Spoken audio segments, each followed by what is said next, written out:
Le mystère des ronflements. Texte de Stéphane Thomas Berbudo. Les ronflements sont l'un de ces phénomènes du quotidien que la plupart des gens considèrent comme purement physiques, embarrassants ou gênants pour le sommeil. Pourtant, lorsqu'on ouvre les archives akashiques, on découvre que derrière ce bruit nocturne se cache tout un champ de signification énergétique, karmique et vibratoire.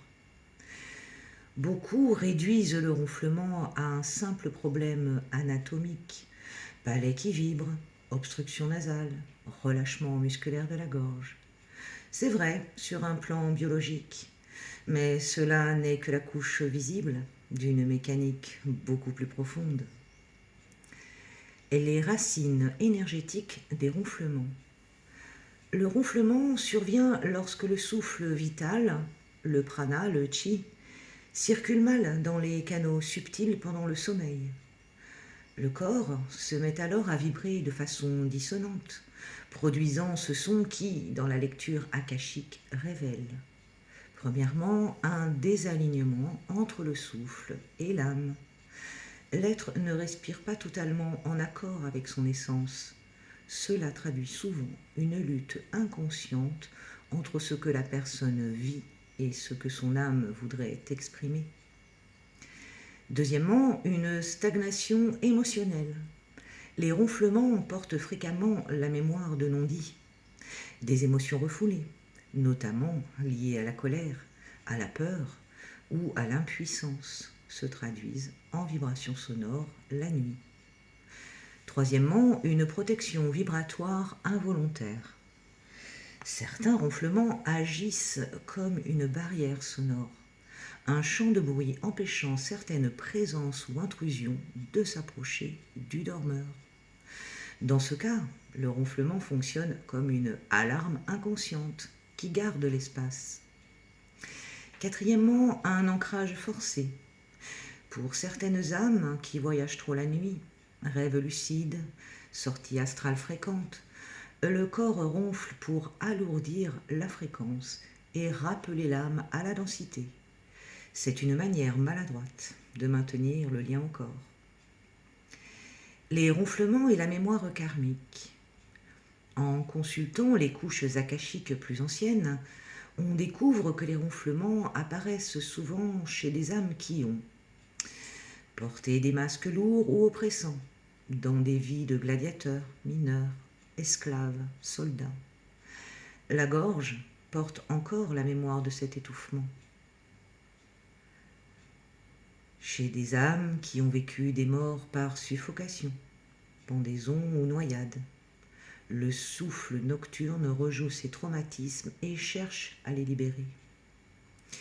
Chez des âmes qui ont été gardiennes de temples ou de lieux sacrés, où le son grave servait de signal ou de vibration protectrice, le ronflement peut alors être l'écho d'un ancien rôle.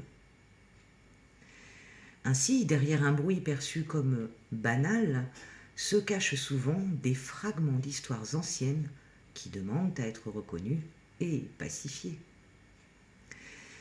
Les ronflements comme langage sonore. Dans les archives, chaque ronflement possède une signature vibratoire. Les ronflements graves, profonds, évoquent des blocages dans le premier chakra, peur de manquer, difficulté d'ancrage. Les ronflements plus aigus ou saccadés indiquent une tension dans la gorge et le chakra laryngé, paroles retenues, vérité non exprimée. Les ronflements irréguliers, entrecoupés, montrent une instabilité énergétique. L'âme sort et rentre rapidement du corps, hésitant entre le plan astral et le plan physique. Écouter le ronflement avec attention, comme on écouterait un tambour chamanique, peut parfois révéler une mélodie codée, un message inconscient du corps à l'âme. Les effets des ronflements dans le champ relationnel. Pour le ronflement est une soupape de sécurité. Il empêche le système énergétique de s'effondrer et oblige le corps à expulser une vibration résiduelle. Mais il empêche aussi une respiration fluide et consciente, ce qui peut bloquer certains rêves initiatiques. Pour le partenaire, recevoir le son du ronflement, c'est comme dormir dans un champ vibratoire particulier. Cela peut être vécu comme un dérangement ou comme une opportunité. Le partenaire est invité à travailler son rapport au bruit, à l'autre et à sa propre capacité d'entrer en cohérence malgré une dissonance extérieure. Certaines unions karmiques se reconnaissent à travers les ronflements. L'un ronfle, l'autre ne dort pas. Ce duo rejoue une ancienne polarité de veilleur et de gardien. Secrets akashiques pour transformer les ronflements. Premièrement, la respiration consciente avant le sommeil. Pratiquer quelques minutes de cohérence cardiaque ou de respiration profonde réaligne le souffle et diminue fortement les ronflements. Deuxièmement, la libération de la gorge. Chanter, crier, réciter des mantras, exprimer qui tu es. La gorge doit redevenir un instrument ouvert, pas un outil bloqué. Troisièmement, la posture énergétique. Dormir légèrement sur le côté favorise la circulation énergétique. Mais surtout, penser à s'endormir en se déposant dans son axe change la vibration du souffle. Quatrièmement, le rituel du son guérisseur. Écouter son propre ronflement par le biais d'un enregistrement et lui répondre par une vocalisation consciente, un om, un chant libre. Cela transforme le bruit inconscient en musique consciente et libère la mémoire karmique sous-jacente. Cinquièmement, le dialogue avec l'âme. Demander avant le sommeil. Que cherches-tu à me dire à travers ce son ? Les réponses viendront par rêve, sensation ou synchronicité. Révélation finale. Le ronflement, loin d'être un simple bruit gênant, est en réalité un langage oublié du corps.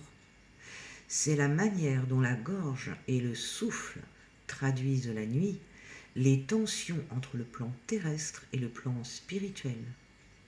C'est une vibration qui garde, qui libère, qui rappelle, mais qui surtout parle de la relation intime entre ton souffle et ton âme.